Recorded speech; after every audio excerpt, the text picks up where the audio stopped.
A Viscountess's Bargain Bath, 1805. The crystal chandeliers of the Pemberton assembly rooms scattered their honeyed light across England's finest society.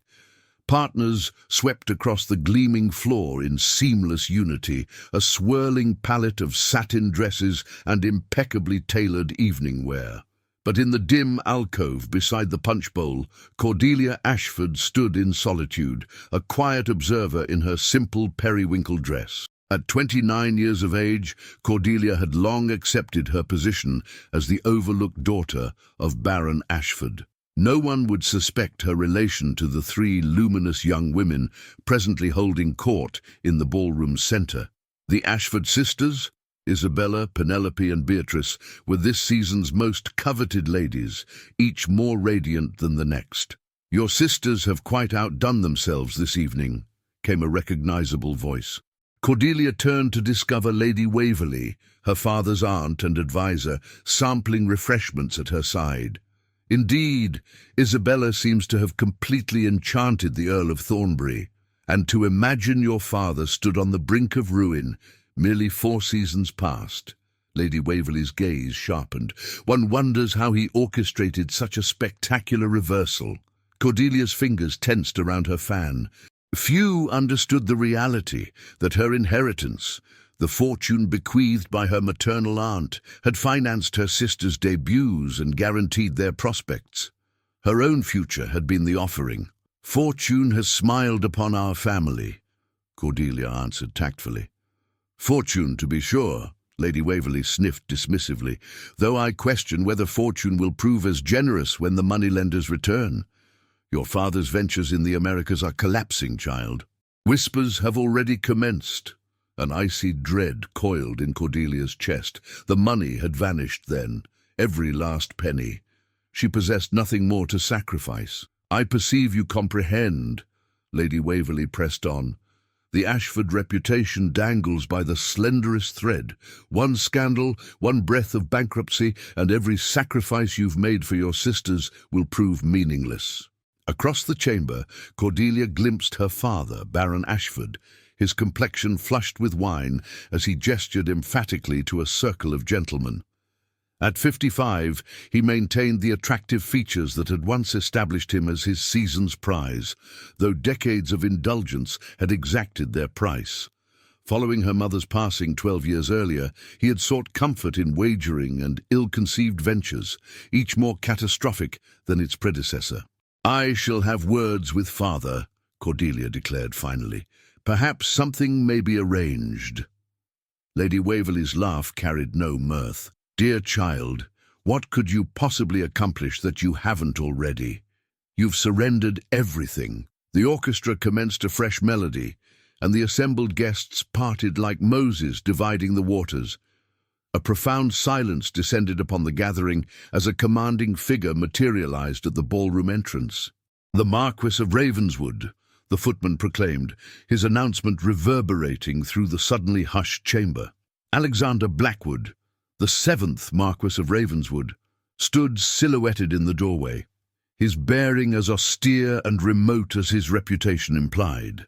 At 35, he commanded notice, not simply through his title, among the most ancient and influential in England, but through the imposing presence he radiated. His ebony hair fell fashionably short, emphasizing the angular contours of his countenance and the penetrating depth of his slate-colored eyes. "My word," Lady Waverley murmured, suddenly attentive. "This arrives unexpectedly. His lordship rarely honours these assemblies with his attendance." Cordelia observed the wave of anticipation spreading through the chamber. Mothers with marriageable daughters straightened imperceptibly. Young ladies adjusted their ringlets and rehearsed their most flattering expressions.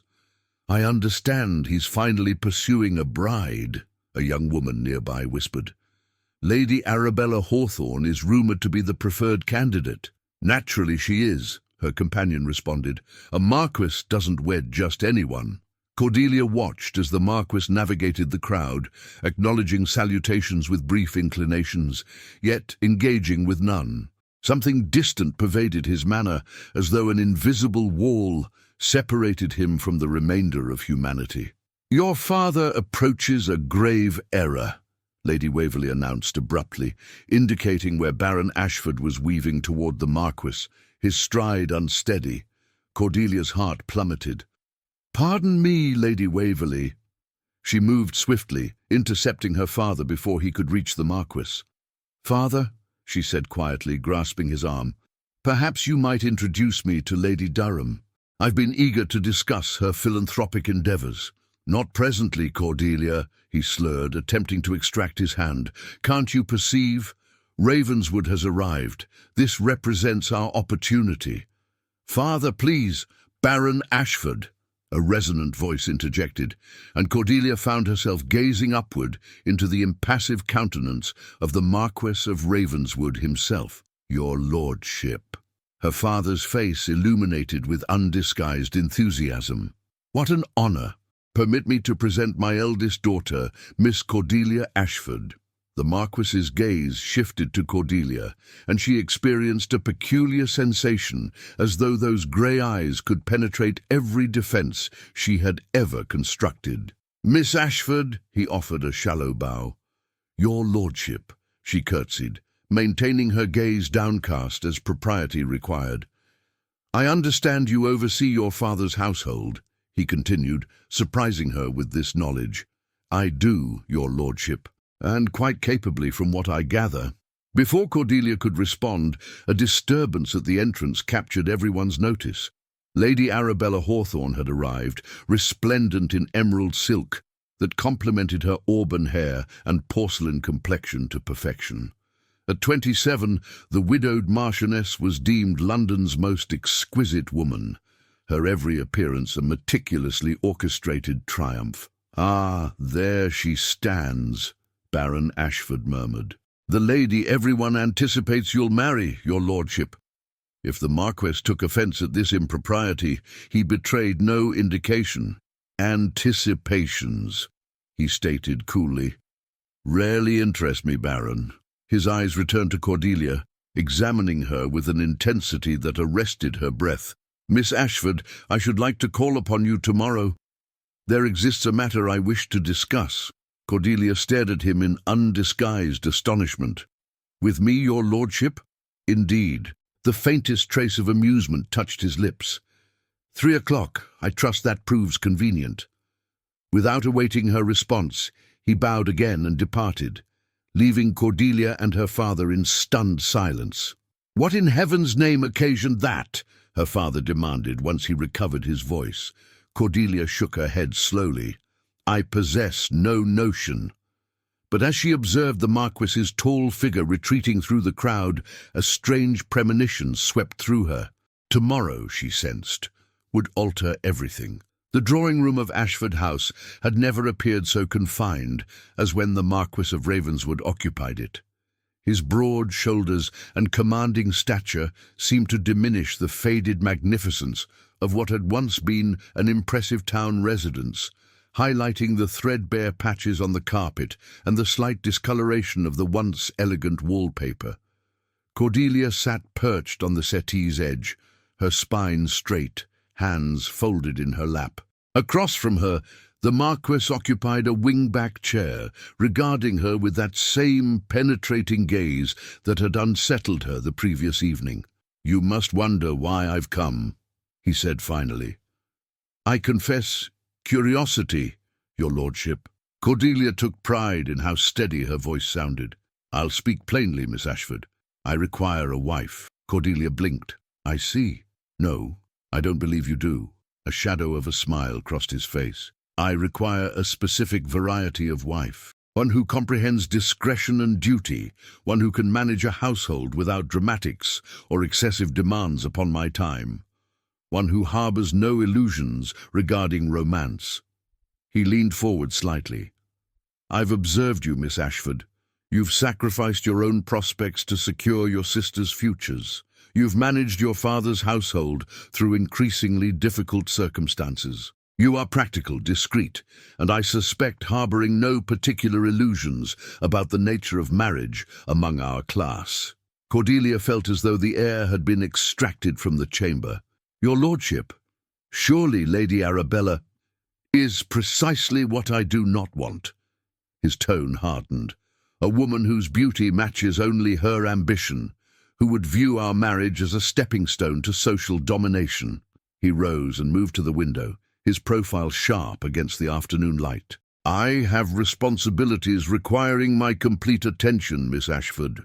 Estates to manage, parliamentary matters, business interests. I need a partner who understands that my focus must remain on these duties. And you believe I might be that partner?" Cordelia couldn't suppress the disbelief from her voice. "I do." He turned back to her. "There are rumors about your family's financial situation. I know your father has made unwise investments, that his creditors are circling, that without intervention the Ashford name will be disgraced within months." Cordelia felt heat rising in her cheeks. "You seem remarkably well informed about our private affairs, your lordship." "Information is valuable, Miss Ashford. I make it my business to be well informed." He returned to his seat. "I offer you a straightforward arrangement. As my Marchioness, you would have the means to clear your family's debts and secure their future. Your sister's positions in society would be unassailable. Your father would be protected from his worst tendencies. And in return, you would manage my households, attend functions when required, present a united and dignified front to society." His expression remained impassive. "You would be mistress of Thornfield Park, my principal seat in Hampshire, as well as my other properties. You would want for nothing material." Cordelia studied him, searching for some hint of his true motivations. "Forgive my impertinence, your lordship, but why me?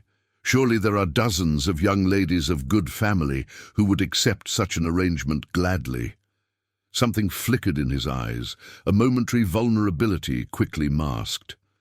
"There are rumors about me as well, Miss Ashford. Some true, some fabricated. A suitable marriage would put many of them to rest." "I see." And suddenly she did. "A convenient wife, respectable but not ambitious, would shield him from whatever whispers followed him. You require a shield, not a partner.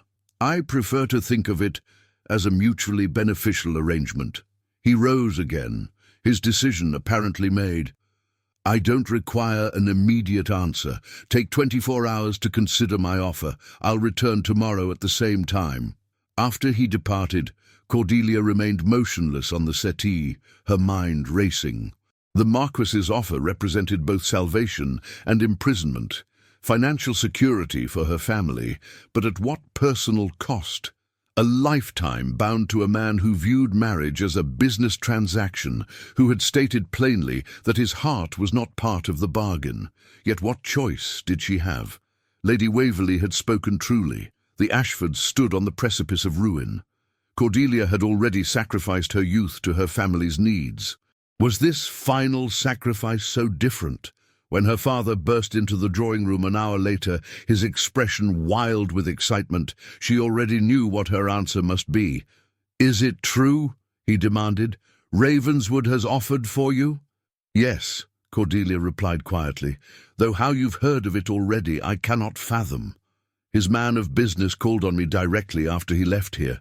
Her father paced the room, nearly vibrating with nervous energy. "Cordelia, do you understand what this means? We are saved, all of us.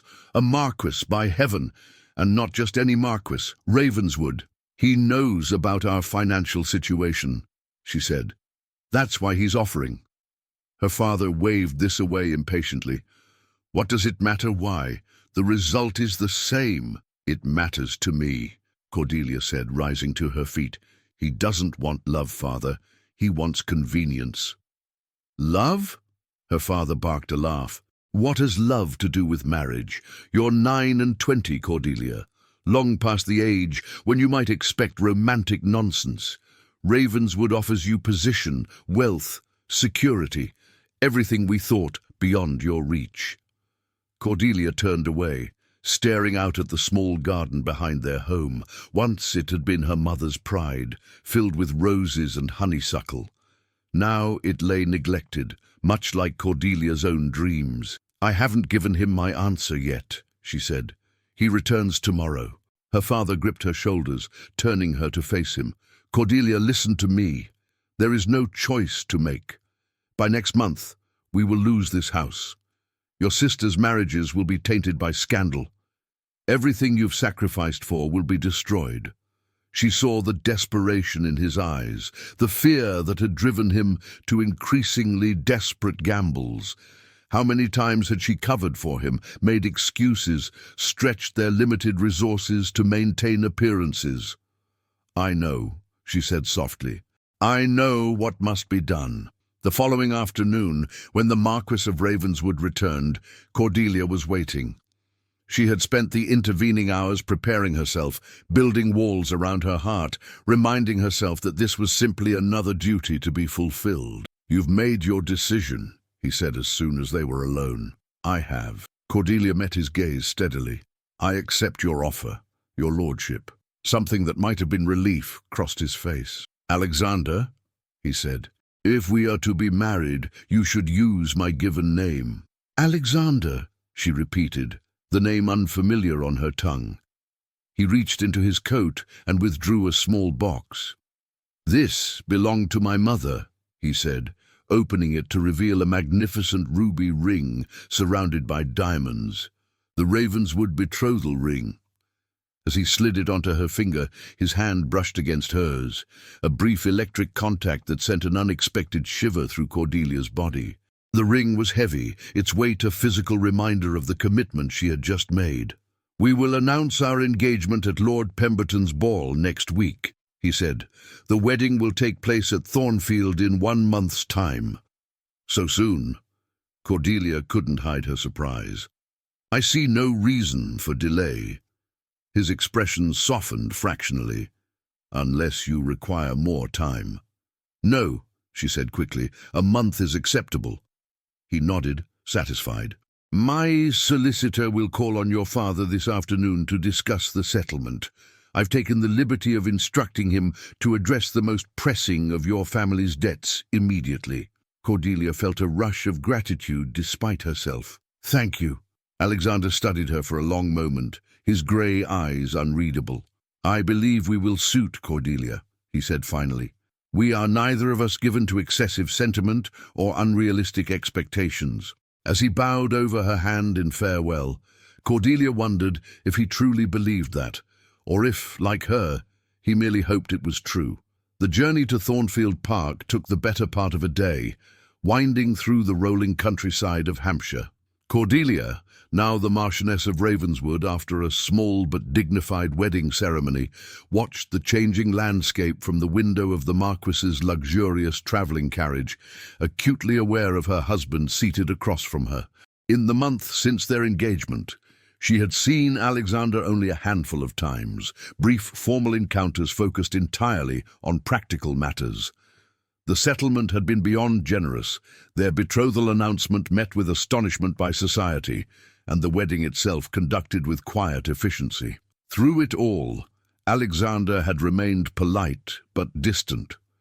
Now, as husband and wife, they were alone together for the first time, and Cordelia found herself unexpectedly nervous. "We'll arrive before nightfall," Alexander said, breaking the silence that had stretched between them for miles.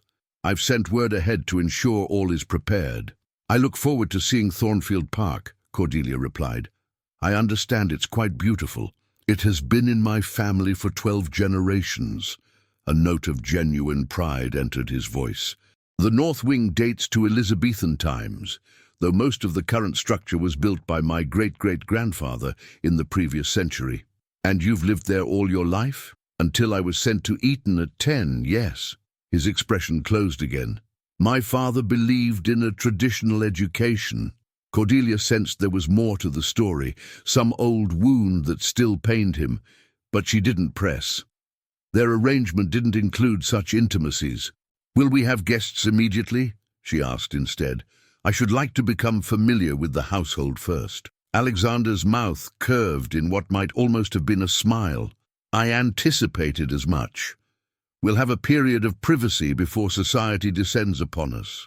Though my grandmother, the Dowager Marchioness, maintains a dower house on the estate, she will expect to meet you promptly." "I shall look forward to it," Cordelia said diplomatically. Alexander raised an eyebrow. "You may revise that opinion after meeting her. My grandmother is formidable. I'm not easily intimidated, your lordship." "Alexander," he corrected gently. "And yes, I'm counting on that quality."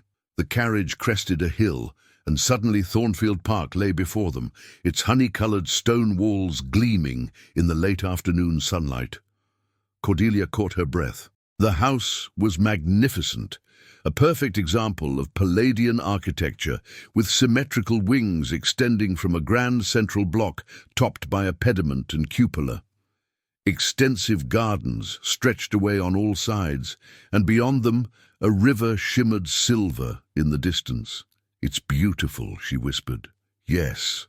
Alexander was watching her reaction closely. "It is." As they approached, Cordelia saw a long line of servants assembled on the steps to greet them. At their head stood a distinguished older man with silver hair and a dignified bearing. "Wickham," Alexander explained. "My butler. He's served the family since my grandfather's time." The carriage drew to a halt, and a footman opened the door. Alexander descended first, then turned to offer his hand to Cordelia. As she stepped down, she was acutely conscious of the dozens of pairs of eyes upon her, evaluating their new mistress. Alexander kept her hand in his as they approached the waiting household. "May I present her ladyship, the Marchioness of Ravenswood," he said formally. Cordelia inclined her head graciously. "I am pleased to meet you all and look forward to becoming acquainted with each of you." "Welcome to Thornfield Park, your ladyship," Wickham said with a deep bow. "We are honoured to serve you."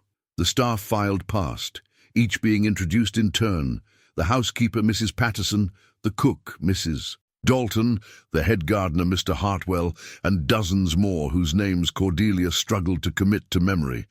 Last came a pretty young woman who curtsied deeply. "Matthews will be your lady's maid," Alexander explained. "She comes highly recommended." "Thank you," Cordelia said, offering the girl a kind smile. "I'm sure we'll get along splendidly." Inside, the house was even more impressive than its exterior had suggested. Marble floors gleamed beneath their feet as Alexander led Cordelia through a succession of magnificent rooms.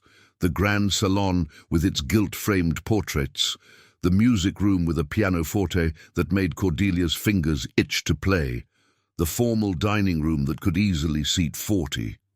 "Your rooms are in the east wing," Alexander said as they climbed the grand staircase. "I took the liberty of having them redecorated, but if they don't suit, you need only say the word." "I'm sure they'll be lovely," Cordelia replied, though in truth she couldn't imagine finding fault with anything in this palace that was now her home. The Marchioness's chambers exceeded even her heightened expectations. A sitting room in soft greens and creams opened into a spacious bedchamber, dominated by a massive four-poster bed draped in silk. Beyond lay a dressing room and a private bathing chamber fitted with modern conveniences that would have been unimaginable in her father's modest home. "Oh," she breathed, turning in a slow circle to take it all in. "It's perfect." For the first time, Alexander looked genuinely pleased. "I'm glad you approve. My rooms adjoin yours," he added, gesturing to a door set into the far wall of the bedchamber. "Though naturally your privacy will be respected." Cordelia felt her cheeks warm at this reference to the most unspoken aspect of their arrangement. "Of course, thank you. Dinner will be at 8, he continued smoothly. "I thought you might wish to rest and refresh yourself after the journey." "Yes, that would be most welcome." Alexander bowed slightly. "Then I'll leave you to settle in. Matthews will attend you." After he departed, Cordelia sank onto a delicate chair, suddenly overwhelmed by the reality of her new position. She was a marchioness, mistress of this grand estate, wife to one of the most powerful men in England, and yet she had never felt more alone. Matthews proved to be efficient and unobtrusive, helping Cordelia change from her travelling clothes into an evening gown of deep violet silk, one of the many new garments that had been commissioned for her trousseau. As the maid arranged her hair in a simple but elegant style, Cordelia studied her reflection in the mirror. The woman who gazed back at her looked different somehow, more poised, more elegant, every inch a marchioness. But behind her eyes lurked the same Cordelia Ashford who had sacrificed everything for her family, who had never expected to marry at all, let alone to a marquess. "You look beautiful, your ladyship," Matthews said softly. "Thank you, Matthews." Cordelia managed a smile. "I suppose I should go down. I wouldn't wish to keep his lordship waiting." She found Alexander in a smaller, more intimate dining room than the grand hall she had been shown earlier. He stood as she entered, his expression warming slightly as he took in her appearance. "The violet suits you," he said, coming forward to escort her to the table. "I hope your rooms are comfortable." "Very much so. Everyone has been most welcoming." Dinner was a quiet affair, the silence broken only by the soft movements of the footman serving each course. Cordelia found herself studying her husband covertly as they ate. In the warm glow of the candles, Alexander's severe features softened slightly, revealing a handsomeness she had not fully appreciated before. "You have questions," he said suddenly, catching her gaze. "Please ask them." Cordelia hesitated. "I was wondering about your daily routine, so that I might adapt mine accordingly." "Thoughtful of you." He set down his wineglass. "I rise early, often before dawn. I break my fast lightly, usually while reviewing correspondence in my study. Mornings are devoted to estate business, meetings with my steward, tenant farmers, and so forth. After luncheon I ride if the weather permits, or attend to other matters if it does not. And in the evenings, dinner, as we are doing now." His mouth quirked. "When we have guests, there will be the usual entertainments, cards, music, conversation. When we are alone, I generally retire to the library." "You enjoy reading?" Cordelia asked, genuinely curious. "I do." For the first time, real warmth entered his voice. "The library is perhaps my favorite room in the house. My father collected extensively, and I've continued the tradition." "I should like to see it," Cordelia said. "I'm quite fond of reading myself." Alexander regarded her with new interest. "What do you prefer to read?" "History primarily and poetry." "Och," she hesitated, then added, "though I confess a weakness for novels as well, particularly Miss Austen's works." "Romantic novels." Alexander looked faintly amused. "I wouldn't have expected that." "They're an escape," Cordelia admitted, "from everyday concerns. We all need such escapes occasionally." He signaled for the footman to remove their plates. "Would you care to see the library now? It's not too forward of me to suggest. Not at all." "I should like that very much." The library proved to be everything Cordelia could have dreamed.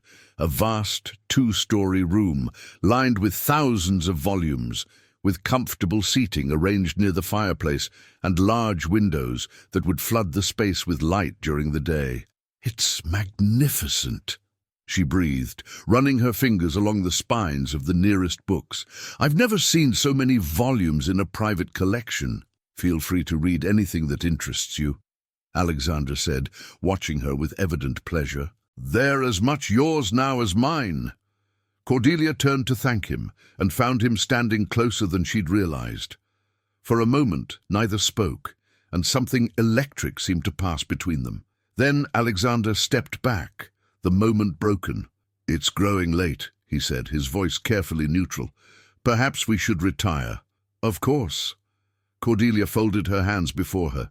"Good night, Alexander." "Good night, Cordelia." He hesitated, then added, "I hope you will be happy here." As she made her way back to her chambers alone, Cordelia wondered if that were possible. Contentment, perhaps. Security, certainly.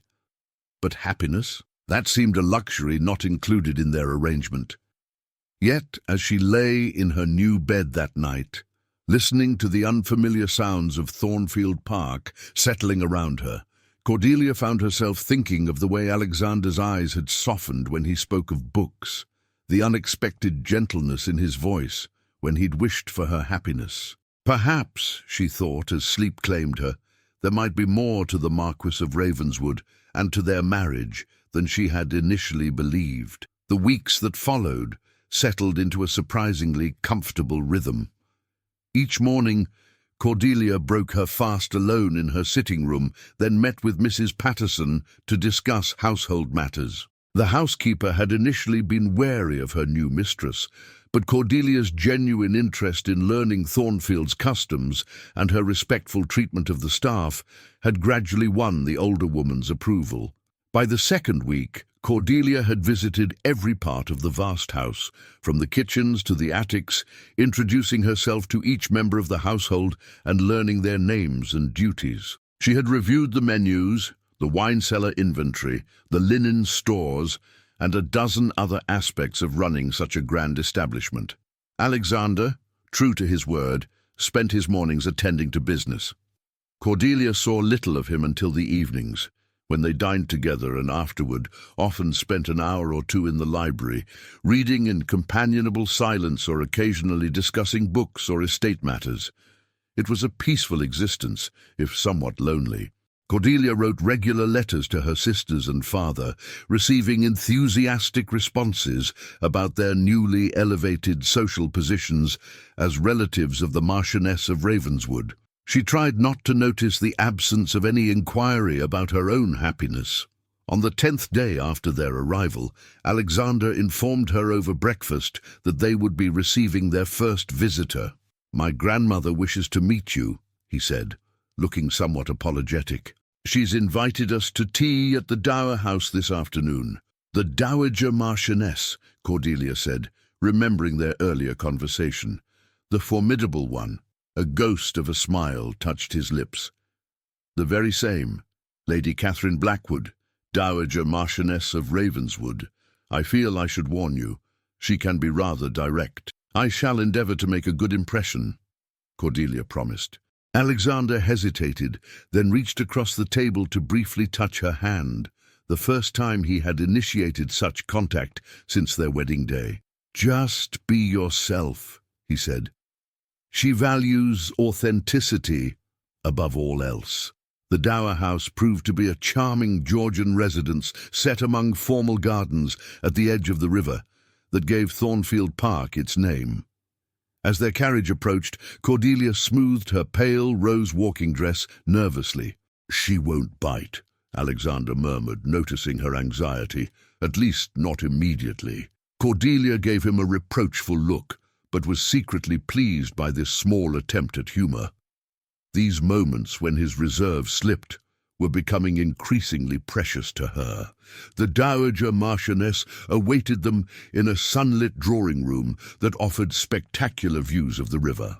At 76, Lady Catherine Blackwood remained a striking figure, her silver hair arranged in an elegant style that had been fashionable in her youth, her posture straight as a ramrod, her blue eyes, so like her grandson's, sharp and assessing. "So," she said, after the briefest of greetings, "you're the girl who has turned society on its ear by capturing my grandson. Do sit down and let me look at you properly." "Indeed." Cordelia took the indicated seat, feeling rather like a specimen under examination. "It's a pleasure to meet you, your ladyship." "Is it?" The old woman's mouth twitched. "We shall see about that. Alexander, pour the tea. Your grandfather always said a man should know how to serve as well as be served." To Cordelia's surprise, Alexander complied without protest, moving to the tea service with practiced ease. "Now then," the dowager continued, turning her piercing gaze back to Cordelia, "tell me about yourself, and spare me the usual platitudes about being honored to join the family and so forth. I want to know what sort of woman you are." Cordelia considered her response carefully. "I'm practical," she said finally. "I value honesty and kindness above most other qualities. I enjoy reading and music, though I play only adequately. I believe in meeting one's obligations and keeping one's word." The dowager accepted her tea from Alexander. "And what made you accept my grandson's proposal? We both know it wasn't a love match." "Grandmother," Alexander said warningly, "that's enough. Nonsense. If she's to be a Blackwood Marchioness, she should be able to answer a simple question. Cordelia met the older woman's gaze steadily. Your grandson offered me security for my family and a position where I might be of use. I accepted because it seemed a fair arrangement for us both. Honesty indeed. The dowager's eyes gleamed with something like approval. And now that you've had a fortnight to assess your bargain, do you find it satisfactory? Cordelia was acutely aware of Alexander watching her. I find Thornfield Park and its people welcoming. Your grandson has been considerate and generous. I have no complaints. No complaints. The dowager set down her cup with a decisive clink, a diplomatic answer. Alexander, I believe I'd like to speak with your Marchioness alone for a few moments. Perhaps you might admire the new roses my gardener has cultivated. Alexander looked as though he might protest, but after a moment's hesitation, he nodded. I'll return shortly, he said to Cordelia, his eyes conveying a silent apology. Once they were alone, the dowager's manner changed subtly. The intimidating grandam softened into something more human, more vulnerable. I was married at 18, she said, surprising Cordelia with this personal revelation, to a man I had met exactly twice. He was 25 years my senior and intimidating beyond words. That must have been difficult, Cordelia said carefully. It was terrifying, the old woman smiled faintly. Yet we came to love each other deeply. Not at first. That came later, built day by day through small kindnesses and shared experiences. She leaned forward, suddenly intent. My grandson is a complex man, Cordelia. He guards himself carefully and with good reason. His childhood was not happy. His father, my son, was a cold, demanding man who saw weakness in any display of emotion. And Alexander's mother, the dowager sighed. Lydia was beautiful but frail, both in body and spirit. She died when Alexander was 9, unable to withstand the demands of her position or her husband's neglect. Cordelia felt a pang of sympathy for the boy Alexander had been. I'm sorry. After her death, my son became even more rigid in his expectations. Alexander was sent to school far too young, denied the affection he craved, taught that duty must supersede all personal desires. The dowager's eyes grew distant with old pain. I did what I could, but a grandmother's influence only extends so far. Why are you telling me this? Cordelia asked gently. The old woman's gaze sharpened again. Because you have an opportunity I lacked with my own son, to break the cycle, to help Alexander become more than the armor he wears. I'm not certain he would welcome such interference, Cordelia said. Our arrangement is based on mutual respect and independence. Arrangements change, the dowager said shrewdly. I've watched you both today. The way you look at him when you think he isn't noticing. The way he softens in your presence. Whether he realizes it or not. Heat rose in Cordelia's cheeks. Your ladyship... Catherine, please. We are family now. The dowager reached out and patted Cordelia's hand. I'm not suggesting you launch some grand campaign to win his heart. Just be patient with him. Show him that vulnerability need not equal weakness. Before Cordelia could respond, the door opened and Alexander returned. I trust you've finished dismantling my character, he asked dryly. For today, his grandmother smiled innocently. I was just telling Cordelia about my roses.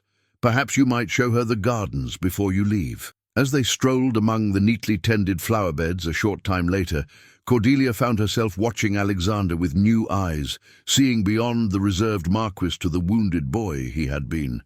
She likes you, Alexander said, breaking into her thoughts, which is more than can be said for most people she meets. I like her as well, Cordelia replied honestly. She reminds me of you. Alexander looked startled. Most people find us entirely different.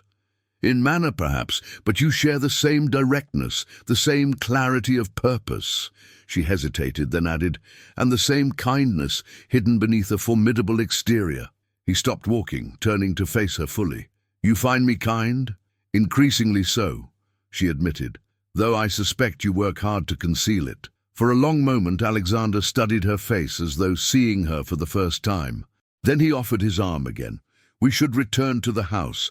There's a chill in the air." That evening at dinner, something had shifted between them. Alexander seemed more present somehow, asking questions about her day, listening attentively to her responses.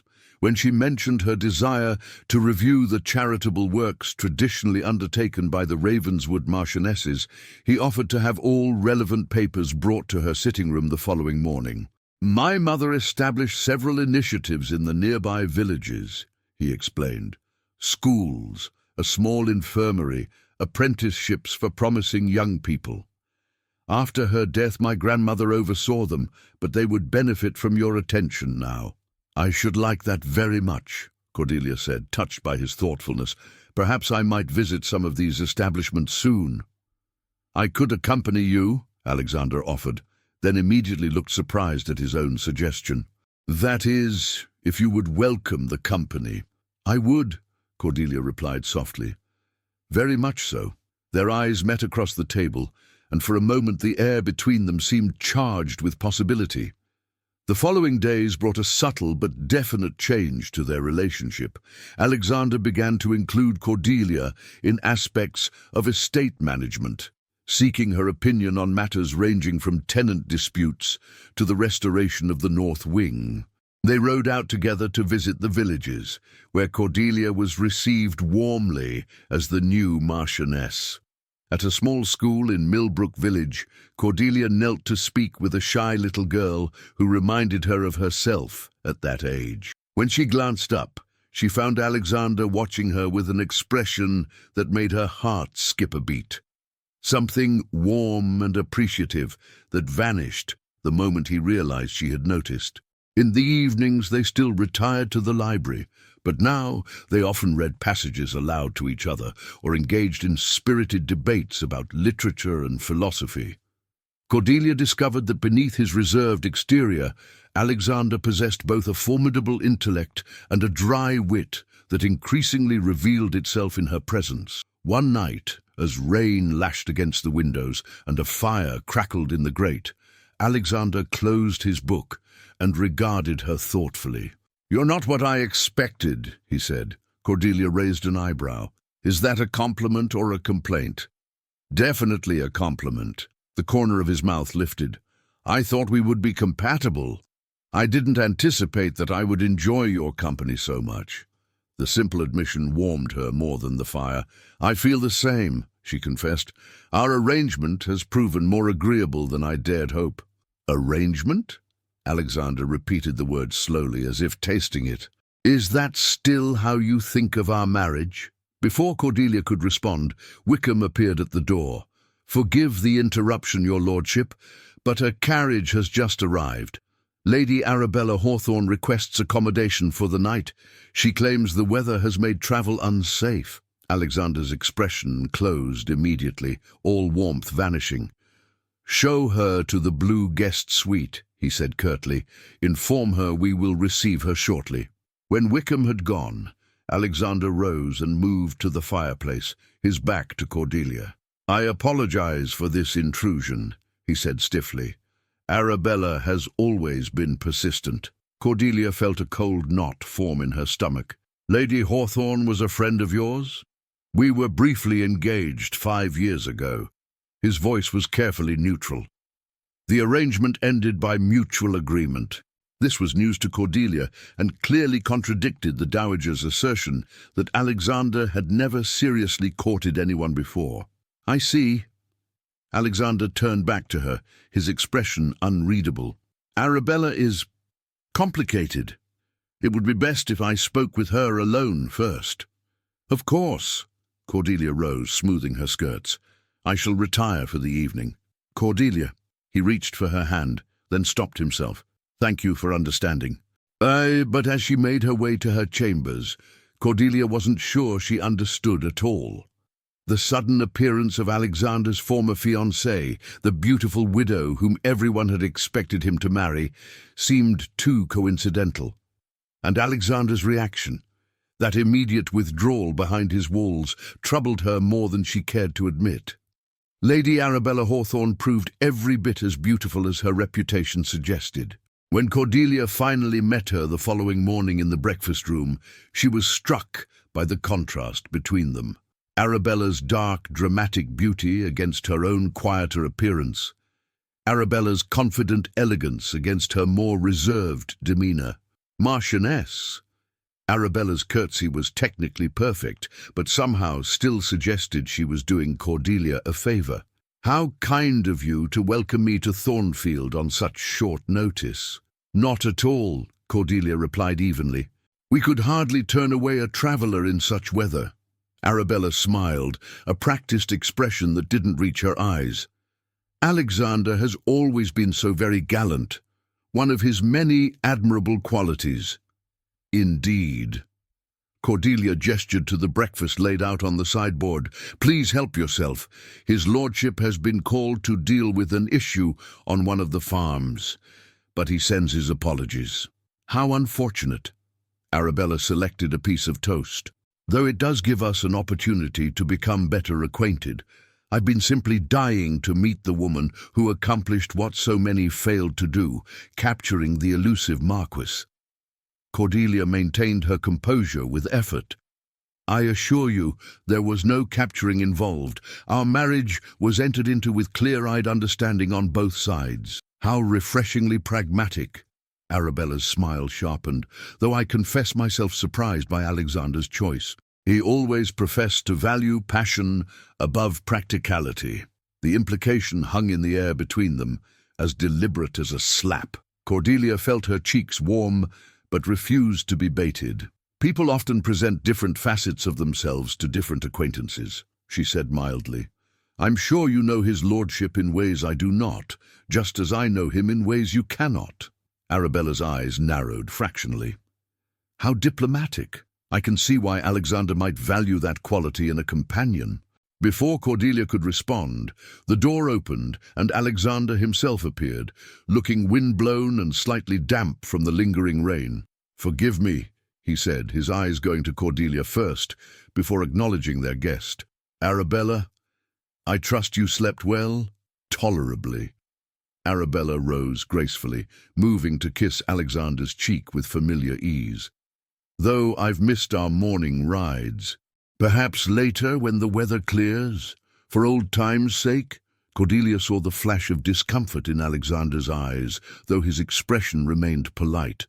"I'm afraid I have commitments today, and your horses will need rest after yesterday's journey. Perhaps tomorrow would be better, for travel." It was a dismissal, gracefully phrased but unmistakable. Arabella's smile tightened almost imperceptibly. "Of course," she said smoothly. "I wouldn't dream of imposing any longer than necessary." "My dear." Throughout the day, Cordelia found herself watching the interaction between Alexander and their guest with growing unease. Arabella clearly knew Alexander well, referencing shared memories, using private jokes, touching his arm with casual intimacy. Alexander remained polite but distant, yet Cordelia couldn't help noticing how he unconsciously positioned himself, always keeping some distance between himself and his former fiancée. That evening they dined as a trio, the conversation flowing with artificial pleasantness. Arabella dominated, regaling them with stories of her travels and mutual acquaintances in London, each anecdote somehow managing to emphasize her long connection to Alexander. "Do you remember that dreadful musical at the Hendersons?" she asked, laughing. "When Alexander rescued me by claiming an urgent message had arrived?" "Vaguely," Alexander replied, his attention more on his wine than the conversation. "He was always rescuing me," Arabella continued, her gaze sliding to Cordelia. "So chivalrous. Even when our engagement ended, he insisted on taking all the blame publicly, wouldn't hear of a word being said against me, though many would say I deserved censure." Cordelia set down her fork carefully. "That does sound like his lordship." Indeed," Arabella leaned forward, her voice dropping confidentially. "Though between us, the decision was entirely mutual. We simply realized we were too alike in some ways, too different in others. Passion without compatibility, you might say." Alexander's jaw tightened visibly. Perhaps we might discuss something else. Of course, darling. Arabella patted his hand. I forget how you dislike speaking of the past. Later, as the women withdrew to the drawing room, while Alexander remained briefly for his port, Arabella dropped all pretense of friendliness. He'll never love you, you know, she said, arranging herself gracefully on a settee. Alexander doesn't allow himself such vulnerabilities. Cordelia kept her expression neutral. I wasn't aware I had solicited your opinion on my marriage. Consider it friendly advice. Arabella's smile was razor-sharp. I've known Alexander since we were children. I understand him in ways you never will. And yet he married me, Cordelia pointed out quietly. Arabella's eyes flashed. For convenience, for respectability, for all the cold practical reasons that have nothing to do with the heart. But when he needs passion, when he needs someone who truly knows him, she let the implication hang. Cordelia felt a surge of anger, quickly suppressed. I think you overestimate your importance in his life, Lady Hawthorne, and underestimate mine. Before Arabella could respond, Alexander rejoined them, his expression weary as he registered the tension in the room. I thought perhaps some music, he suggested, moving to the pianoforte. Cordelia plays quite beautifully. Does she? Arabella's tone suggested skepticism. How lovely! I should be delighted to hear her. Put on the spot, Cordelia had little choice but to comply. She took her place at the instrument and began to play a piece she knew well, a Chopin nocturne that required more emotion than technical brilliance. As she played, she lost herself in the music, forgetting her audience until the final notes faded away. The silence that followed was broken by Alexander's quiet voice. Beautiful, he said, with such sincerity that Cordelia felt her cheeks warm. Charming, Arabella added, her smile not reaching her eyes, though perhaps lacking the passion the composer intended. Now, Alexander, you simply must play that Schubert piece we used to practice together. The evening continued in this vein, with Arabella constantly maneuvering to emphasize her connection to Alexander, while subtly undermining Cordelia. Yet by the time they retired, Cordelia noticed that Alexander had positioned himself closer to her on the settee, his hand occasionally brushing hers in what seemed like deliberate reassurance. In the privacy of her chambers, as Matthews helped her prepare for bed, Cordelia found herself troubled by doubts she had thought vanquished. Had Alexander married her purely because she was the opposite of Arabella, safe, practical, undemanding? Was passion something he sought elsewhere, as Arabella had insinuated? A soft knock at the connecting door interrupted her thoughts. Dismissing Matthews, Cordelia wrapped her dressing gown more tightly around herself and called, "Enter." Alexander appeared, still fully dressed, but with his cravat loosened and his hair slightly disheveled, as though he had been running his hands through it in agitation. "I owe you an apology," he said without preamble. "Arabella's presence here is not coincidental." Cordelia steadied herself. "I had suspected as much. She wrote to me several weeks ago expressing a desire to reconcile." Alexander began to pace the room. "I responded clearly that I was married and not interested in renewing our acquaintance. This impromptu visit is her way of ignoring my wishes." "I see." Cordelia hesitated, then asked the question that had been troubling her. "May I ask why your engagement ended? The true reason?" Alexander stopped pacing, his expression pained. "Arabella is not a faithful woman. During our engagement, I discovered she was maintaining relationships with at least 2 other men." Cordelia gasped softly. "How terrible for you." "It was illuminating," he said carefully. "I had believed myself in love with her. Her betrayal forced me to recognize that what I felt was infatuation, not love, that I had been seduced by her beauty and charm without truly knowing her character." He moved to the window, staring out at the moonlit landscape. "After our engagement ended, I decided that marriage based on genuine respect and shared values would be preferable to one built on passion alone. And then you found me," Cordelia said softly, "safe, practical, undemanding." Alexander turned, his expression suddenly fierce. "Is that how you see yourself? How you believe I see you? Isn't it accurate?" She met his gaze steadily. "You chose me because I was the opposite of Arabella. I chose you," he said slowly, moving toward her, "because when I looked at you, I saw strength, intelligence, integrity, everything Arabella lacks." He stopped before her, close enough that Cordelia could feel the warmth radiating from his body. "I never expected to find myself drawn to you in other ways as well." Her heart began to race. "What ways?" "The way you smile when something genuinely amuses you, the way you listen, truly listen, when others speak, the way you've made Thornfield feel like a home again." His voice dropped lower. "The way I find myself thinking of you at odd moments throughout my day." Cordelia scarcely dared breathe. "Alexander, I don't wish to presume," he said quickly. "Our arrangement stands as agreed, but I wanted you to know that Arabella means nothing to me now, and that you—" He stopped, seeming to struggle for words. "What about me?" Cordelia whispered. Instead of answering, Alexander slowly, tentatively raised his hand to her cheek.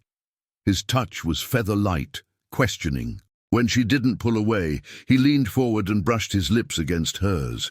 A brief, gentle kiss that ended almost before it began. "Good night, Cordelia," he murmured, stepping back. "I'll ensure Arabella departs tomorrow, regardless of the weather." After he had gone, Cordelia remained standing in the middle of her chamber, her fingertips touching her lips where his had been. Something had changed between them tonight, something fundamental and irrevocable. The question was, what came next? The morning brought clear skies and Arabella's departure, her farewells laced with sweet venom and promises to visit again soon. As her carriage disappeared down the long driveway, Cordelia felt herself relax for the first time since the widow's arrival. "She won't return uninvited," Alexander said, reading her thoughts. They stood side by side on the front steps, not quite touching. "I've made that clear." Cordelia nodded, unsure how to navigate this new landscape between them. Last night's kiss, gentle as it had been, had changed everything and nothing.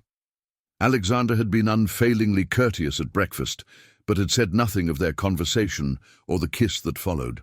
"I thought I might ride out to visit the school in Ashfield today," she said finally. "The headmistress wrote asking if I might present prizes at their winter recitation."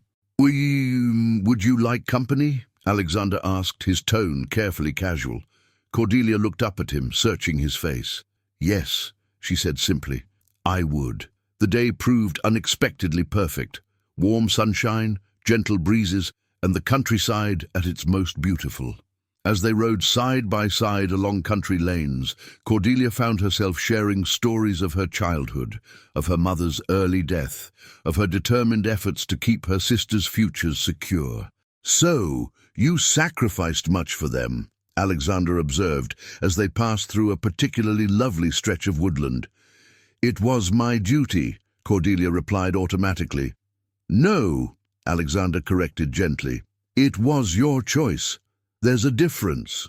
At the school, Cordelia was touched by the children's obvious excitement and the headmistress's genuine appreciation for her interest. As she presented small prizes to beaming students, she caught sight of Alexander standing at the back of the room, watching her with an expression that made her heart quicken. On the ride home, a sudden summer shower caught them halfway to Thornfield. Laughing, they raced for the shelter of an ancient oak whose massive canopy offered some protection from the downpour. "Your hair is coming down," Alexander said, reaching up to brush a damp tendril from her cheek. Cordelia was acutely aware of their isolation, the intimacy of the moment. "It always does," she replied, her voice sounding breathless to her own ears. "My maid despairs of it. I like it this way." His fingers lingered against her skin. Wild, free. The air between them seemed to thicken. Cordelia found herself leaning slightly toward him, drawn by some invisible force. Alexander's eyes darkened, and for a moment she thought he might kiss her again. Instead, he straightened and glanced up at the sky. "The rain is letting up. We should continue before it starts again. That evening, the strange tension between them persisted through dinner and into their usual time in the library. Cordelia found it difficult to concentrate on her book, acutely aware of Alexander's presence across from her, the memory of his lips against hers hovering persistently in her thoughts. Finally, she closed her book with more force than intended. "I think I shall retire early tonight," she said, rising abruptly. "Good night, Alexander." "Cordelia, wait." He stood as well, setting aside his own book. "I feel I owe you an explanation for my behavior today." She paused, her heart racing. "What behavior?" "My inconsistency." He ran a hand through his hair, a gesture she had come to recognize as a sign of inner turmoil. "I find myself in unfamiliar territory. Our arrangement was meant to be straightforward, but my feelings have become complicated." "Mine as well," Cordelia admitted softly. Alexander moved closer, his expression intense. "I told you once that I didn't want passion in my marriage, that I preferred respect and compatibility." "I remember. I'm beginning to think I was wrong." His voice dropped lower.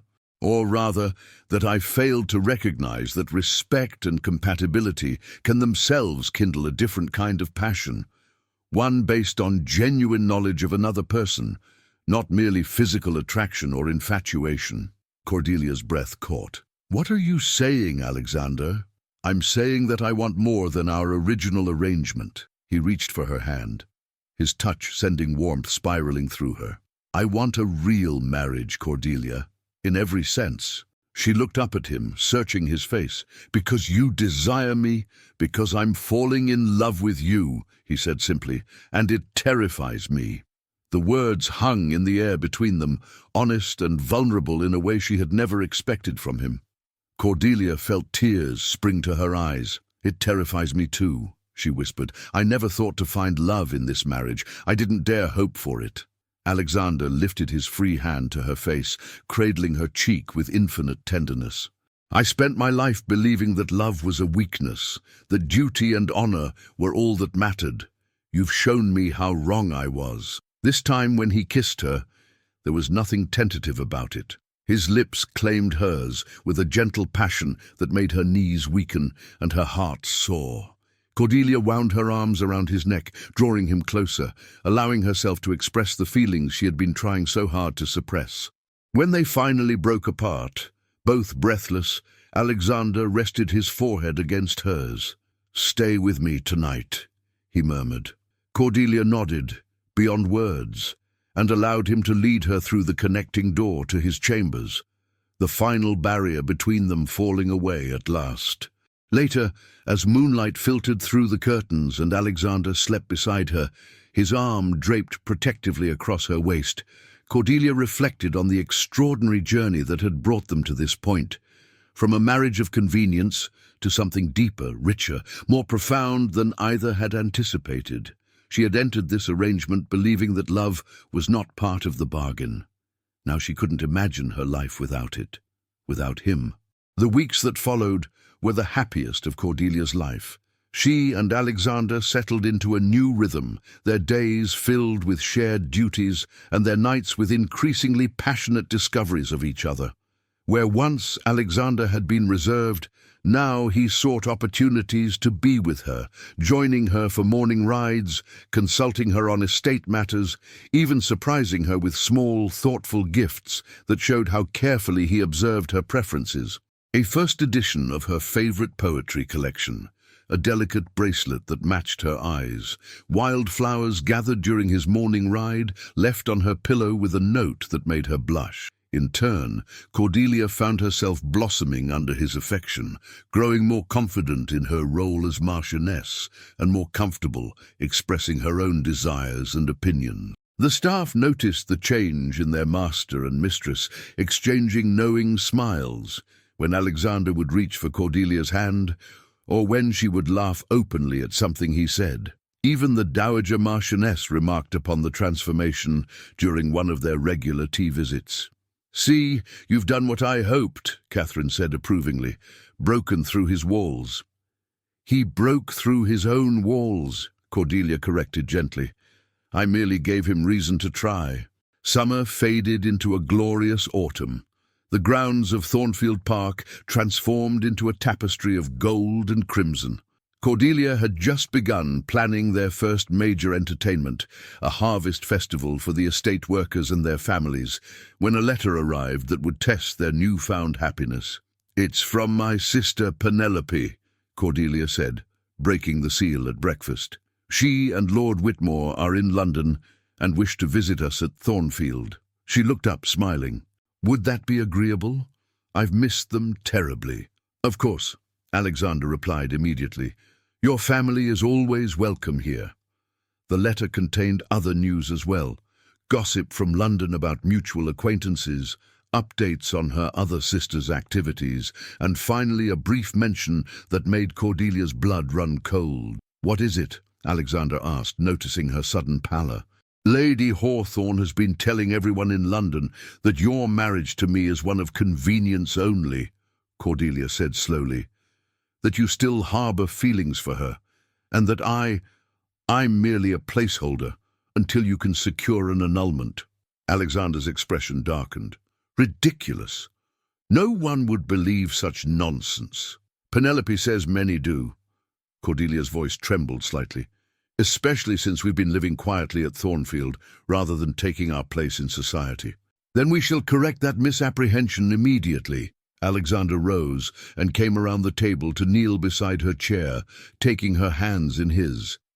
"First by receiving your family with all honor, then by journeying to London for the little season, and finally by showing everyone that our marriage is one of genuine affection and commitment." He kissed her knuckles gently. "Arabella can spread whatever lies she wishes. The truth will be evident to anyone with eyes to see." Cordelia smiled, reassured by his vehemence. "Then we shall expect Penelope and Lord Whitmore next week." "Absolutely." Alexander's expression softened. "I look forward to knowing your family better, Cordelia.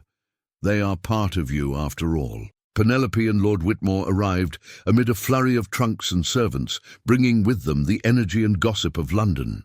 Penelope, pretty, vivacious, and dressed in the latest fashion, embraced her sister warmly before casting an appraising eye over Thornfield's grand entrance hall. "Gracious, Cordelia, you've done well for yourself," she exclaimed. "Though we hardly see you now that you're a marchioness.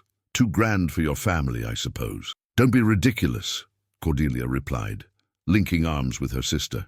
"I've been learning my duties here, but I've missed you all terribly." Lord Whitmore, a genial man with fashionable side whiskers and an easy manner, shook Alexander's hand warmly. "Ravenswood, good to see you again. London's dreadfully dull without you." "I doubt that," Alexander replied with a small smile. "But we plan to remedy our absence soon. Cordelia and I intend to open Blackwood House for the little season." Penelope clapped her hands in delight. "Wonderful. And just in time to quash those ridiculous rumors that horrid Hawthorne woman has been spreading." "Penelope," Cordelia admonished gently, "perhaps we might settle our guests before discussing London gossip." The first dinner with their guests proved pleasant enough, though Cordelia noticed Penelope watching Alexander closely throughout the meal, as if trying to determine the true nature of their relationship. After the gentlemen joined the ladies in the drawing room, Penelope maneuvered to sit beside Cordelia while the men discussed politics across the room. "Well," she whispered, "is it true what they say, that yours is a marriage of convenience only?" "Of course not," Cordelia replied firmly. "Alexander and I are very happy together." Penelope looked skeptical. "He's so reserved, though. Not at all like Lord Whitmore, who wears his heart on his sleeve." "Does different men express affection differently?" Cordelia said, glancing toward her husband with a smile. As if sensing her gaze, Alexander looked up and returned the smile, a private moment that made her heart warm. Penelope followed the exchange with interest. "Well," she said, sounding surprised, "perhaps there is something there after all." The days that followed were filled with entertainments for their guests, riding expeditions, tours of the estate, musical evenings, and card parties that included some of the local gentry. Through it all, Cordelia was conscious of Penelope's watchful eyes. measuring each interaction between her and Alexander. On the third evening, as the ladies withdrew after dinner, Penelope linked arms with Cordelia in the drawing room. "I owe you an apology," she said quietly. "Whatever for?" "I believed some of the gossip," Penelope admitted, "but I've watched you together, and it's clear there's genuine affection between you and the Marquis. The way he looks at you when he thinks no one is watching, it's rather beautiful, actually." Cordelia squeezed her sister's arm gratefully. "Thank you for seeing the truth. Though I still can't quite believe it's you he fell for, rather than one of us younger girls," Penelope added with a teasing smile. "You were always so determined to be a spinster." "Life takes unexpected turns," Cordelia replied, thinking of how dramatically her expectations had changed in just a few months. The men joined them shortly, and the evening proceeded pleasantly until a footman entered with a silver salver bearing a letter. "For you, your lordship," he said, presenting it to Alexander. Alexander broke the seal, scanned the contents, and frowned. "Excuse me," he said, rising.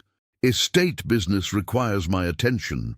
After he departed, the conversation continued, but Cordelia found herself distracted, wondering what could have necessitated such an immediate response. When Alexander didn't return after half an hour, she made her excuses and went in search of him. She found him in his study, standing by the window, with the letter crumpled in his hand. His posture was rigid with tension. "Alexander," she said softly, "is something wrong?" He turned, his expression grim.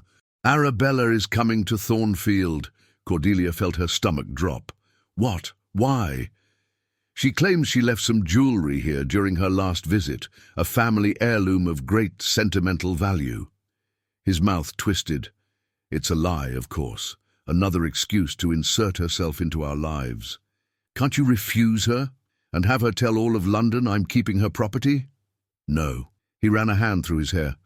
"She arrives tomorrow and will stay one night. No more."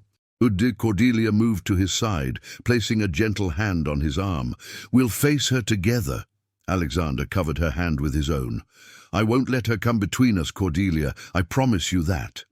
But that night, as they lay in bed, Cordelia found herself plagued by doubts. Arabella was beautiful, sophisticated, and shared a history with Alexander that she could never match. The woman's determination to reclaim him was obvious, and her tactics were likely to be as ruthless as they were calculated. "You're thinking too loudly," Alexander murmured, pulling her closer against him. "I'm sorry," she whispered. "I can't help but worry about Arabella's visit."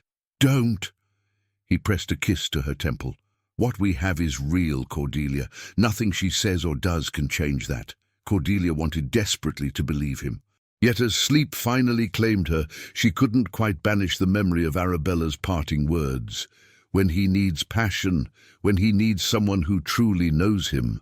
Arabella arrived the following afternoon, perfectly timed to join them for tea, which now included Penelope and Lord Whitmore.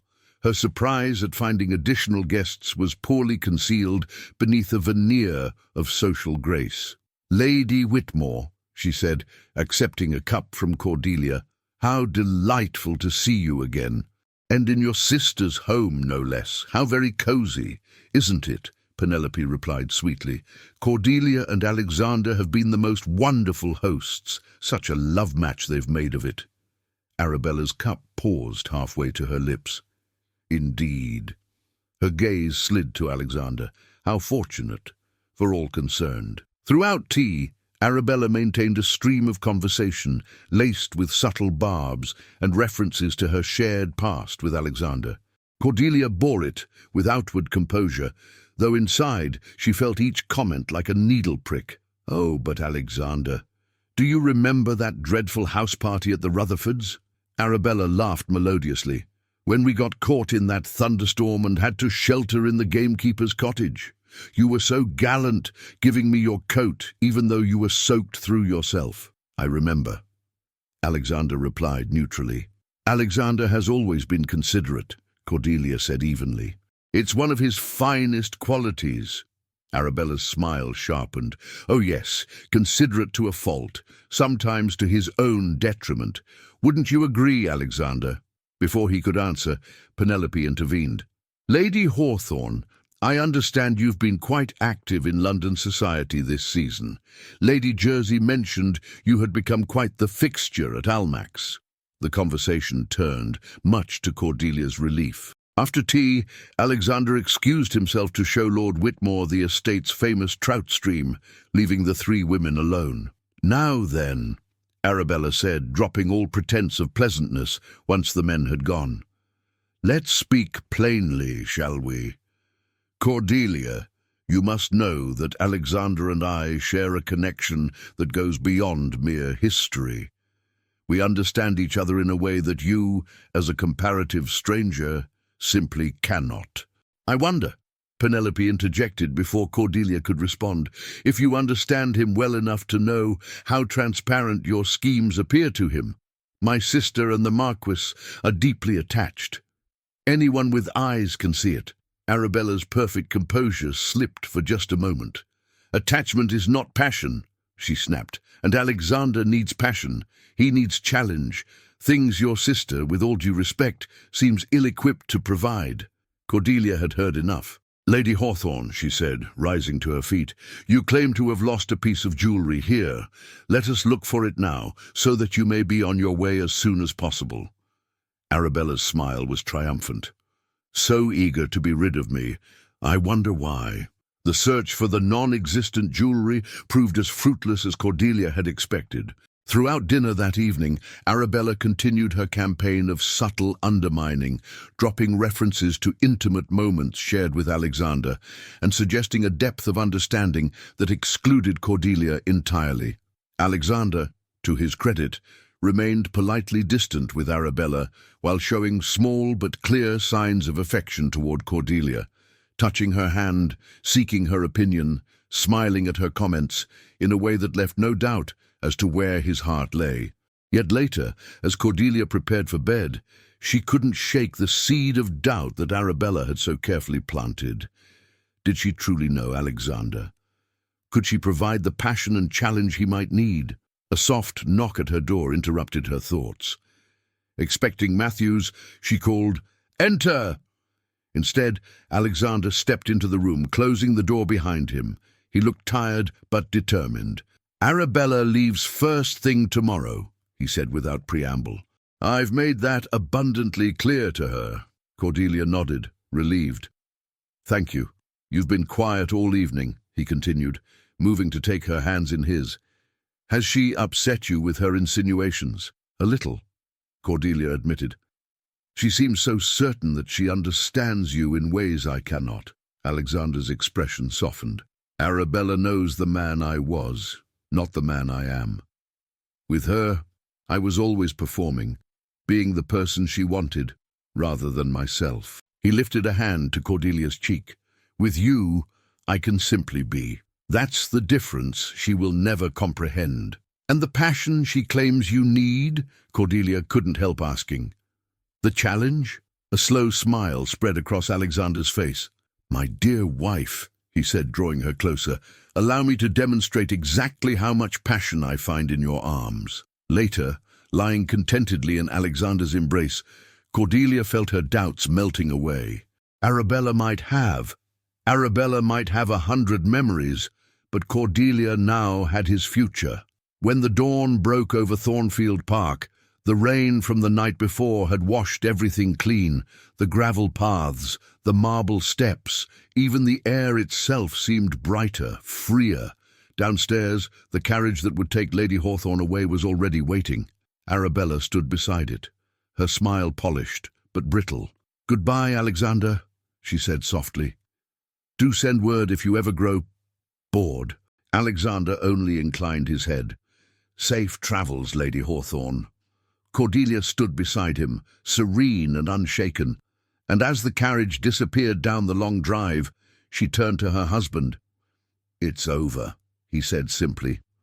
"No," Cordelia replied, a faint smile curving her lips. "It's just beginning." He looked at her, really looked at her, and saw not just the woman who had saved his name, but the one who had healed his heart. From that day forward, Thornfield Park was no longer a house of shadows, but a home filled with laughter, music, and the quiet strength of two people who had learned that love, once found, was the greatest bargain of all. And perhaps somewhere, in another grand ballroom under the soft light of a chandelier, people still whispered about the Marquess and his unexpected bride, the Viscountess who made him believe in love again. If you made it this far, tell me in the comments, would you believe in a love that started as a bargain?